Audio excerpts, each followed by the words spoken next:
Hey, what's going on, friends and family? My name is Skyland, and I just found out about a game called Outward. So let's talk about why I'm so excited for it.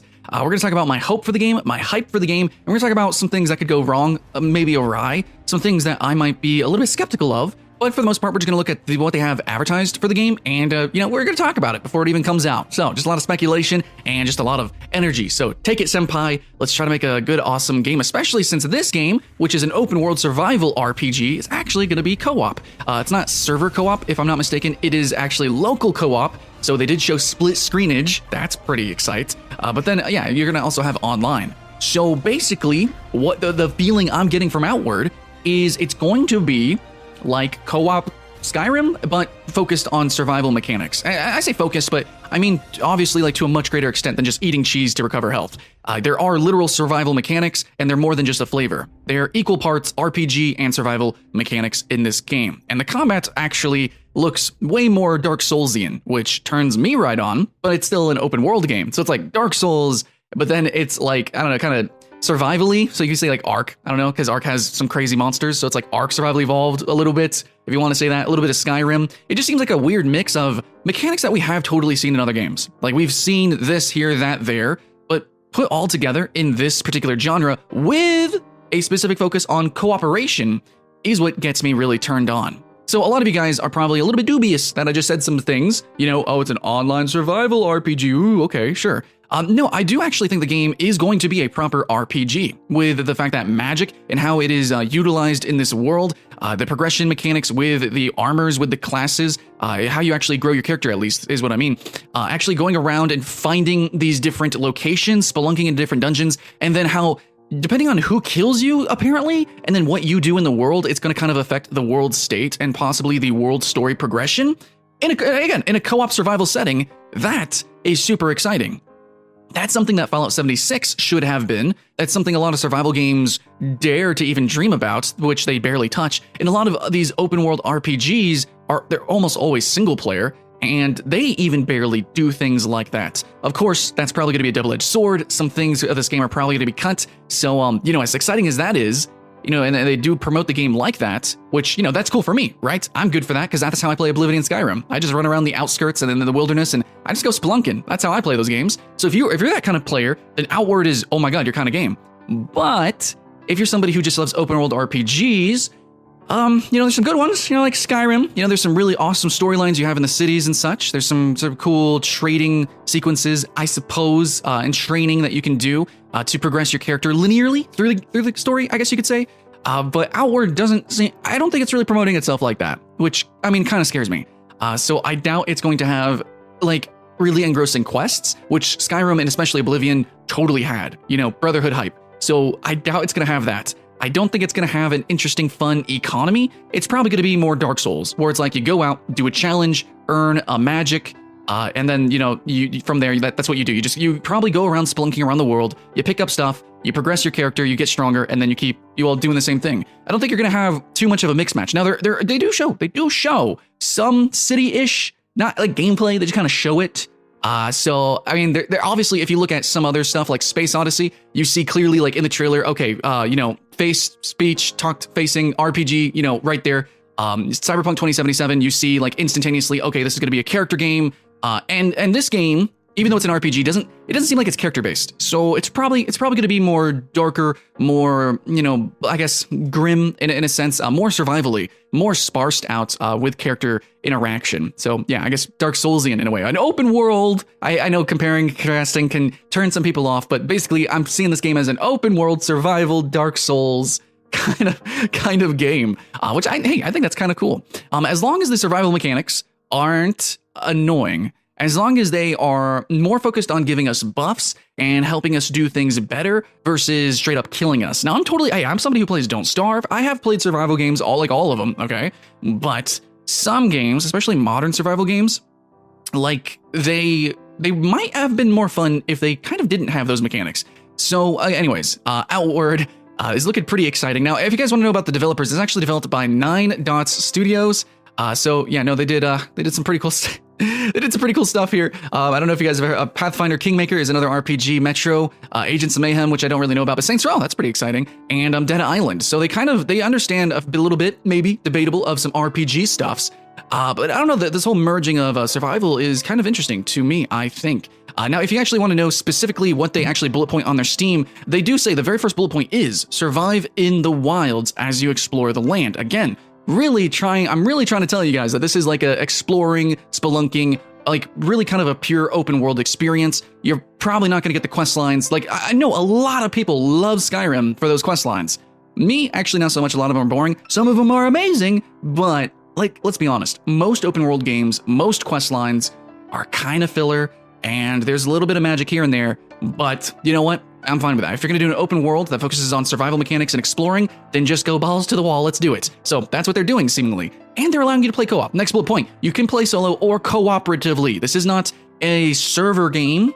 That's not, I don't think that's what this means. It means co-op. It means like your buddy, your friend, you're going to play together, you're going to spelunk together, you're going to explore together, you're going to survive or die together. It's going to be great. And here we got into some of the combat. So if you are seeing the trailer that I'm replaying or some of the gameplay, you might see that it is lumbering. It is more deliberate. Again, very similar to Dark Souls, but I like the words they use for the magic system specifically, which I'm assuming is going to be a big part of the game.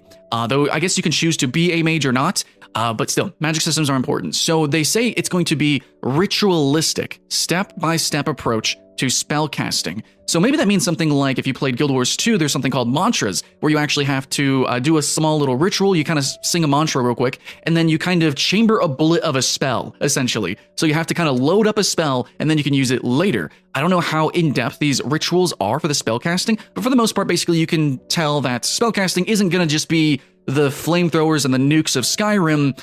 In an RPG, really, my favorite spell casting are always the weirder, harder, more niche, more almost like Harry Potter-ish type of spells that's really magical. You know, it's not just, okay, here's a fire missile, which is basically like a rocket launcher.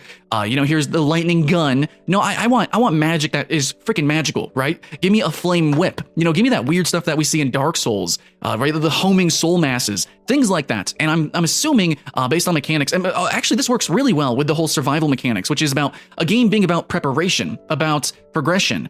So having these survival mechanics just makes sense with a magic system that is about preparation as well, such as the ritualistic approach to it. That's freaking cool.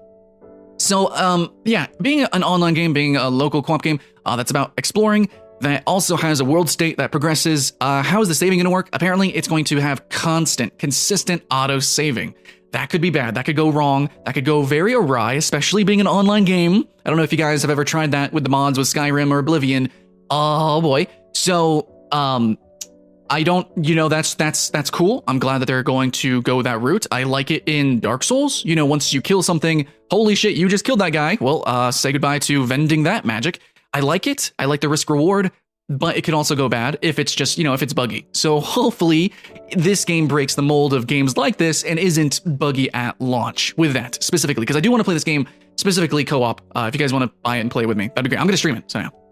And anyways, so it says encounter dynamic defeat scenarios. This is kind of what I'm talking about. And if you watch the stream, they lightly touch it. I don't know if I just skipped through some parts, but I think basically what happens is the game doesn't have permadeath exactly, but depending on certain scenarios where you are and apparently what kills you, that counts as a true defeat in that story arc, whatever. So I guess if I don't know if I could just make something up, like if some sort of bandit is ransacking a town and maybe you die during that event, you don't permanently die, but your world state will change. And when you come back, that town will be changed because of the bandits. Possibly. I don't know. Again, I'm kind of just making up a situation, but yeah, I think that can be what happens there. Anyways, and the final bullet point here is it says a unique experience with every playthrough. So this game is meant to be replayed. Again, another nod to the non-focus of linear quest lines. So there's probably going to be lots of little quest lines, lots of little open world events and progressions throughout, in the whole direction.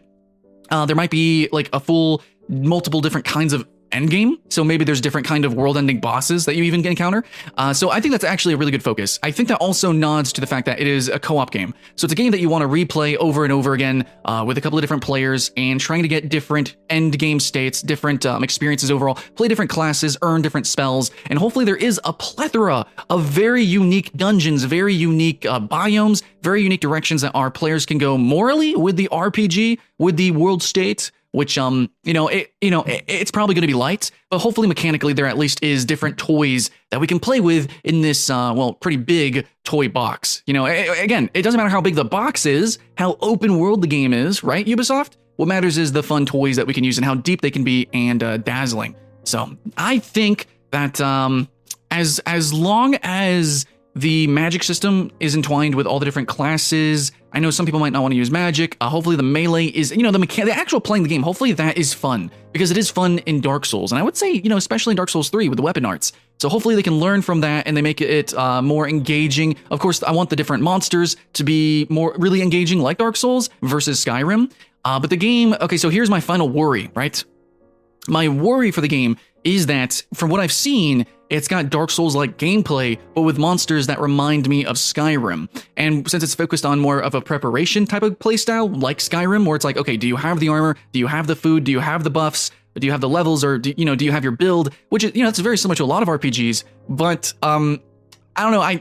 I'm worried that it's just going to be rather dull. I think I'm worried that it's not going to be that immersive in terms of RPG or story, and I'm worried that overall it's just going to be like a big, wide, shallow kind of ocean of a game, where there's technically a lot of stuff to do, and technically like this is a unique game with all these cool bullet points, which yeah, we've seen these mechanics in other games, but pulled all together, it's really cool. It's a really interesting idea, but it's also leaning in the direction of, yeah, it's going to be a tedious, grindy RPG where you and a friend just kind of, I don't know, basically go camping. And you know what? Not everyone loves camping. Most people like living, in luxury in apartments with their bidet toilets. I know I do. I got a clean butthole. But, so yeah, I think that in my fantasy games, I do like the high fantasy approach. I do like games that are brutal. Don't get me wrong. And can be clunky, like Monster Hunter and Dark Souls. But when it's a walking simulator, when it's a farming simulator, when it's a chore simulator, versus more so than the fantasy, that's when I get worried. But my hope for the game is that they're going to balance all these things together so that they compound and feel good. Like, how the clunkiness of the Dark Souls combat makes the combat feel more action-packed, actually, somehow, amazingly. Just because it's not a spectacle fighter, but it's a spectacle nonetheless, and it feels so punchy when you play. So maybe these survival mechanics with the ritual magic, with the world state of the game, it'll give you a feeling of expedition, right? And you want to expedite your exploration of the world so that you actually, catch these different events, you explore it, you see everything that you want to see, or you can in that one playthrough. But hopefully there's so much stuff. That's the key thing. Hopefully there's so much stuff to do in the game that you simply can't reach it all, versus the game just being grindier so that you simply can't see the few things that are in the game, if that makes sense. A lot of titles do this, especially online games, but we'll see. And if this game, even if it as base foundation doesn't have that much stuff in the game, as long as they add mod support, well, just like Skyrim, I think we will be good to go. So I'm excited for this. I do actually love the idea, the merger of these RPG franchises, putting in survival mechanics. And also inversely, we're seeing a lot of survival games, actually, and these open world exploration games that were more adventure games becoming RPGs. So I think this trend makes a lot of sense. I think this game is coming out at the right time. It's actually going to launch the 12th of February, 2019, and I think it's going to be a pretty sick game. So explore the vast world of Aurai, embark on memorable adventures alone or with your friends, and whatever. I don't know why they, and whatever, that's what it says right there on the Steam. So 9 Dot Studios, I'm kind of excited for this game. A lot of people really appreciated Kingdom Come Deliverance and Pathfinder here, which Deep Silver published. I think a lot of people actually took, a lot of favor to Assassin's Creed Odyssey, and a lot of people are just enjoying open world RPGs at the moment. Of course, always wanting, and I think Outward as a AA sort of survival RPG has a lot of promise, and so that's why I want to throw it out. Again, my hope is the gameplay is more depth-oriented than just making the game grindy and, survivally, but still. My hype is going to stay alive for this title because I think it's going to focus just on a niche. Cool. Take out the linear story, take out, a lot of the fantasy epicosity that might happen with the more storied world building. Fuck it. Just focus on the gameplay. Just focus on that. You gave us local co-op. Awesome. Focus on that. Make it balanced. Make it a good experience, polished, which it does. It definitely looks like it's running good already. And you know what? That's all I got to ask. So a AA totally focused product, I think, is the way of the future for video games. People who have played the games I already mentioned, such as Kingdom Come Deliverance, I think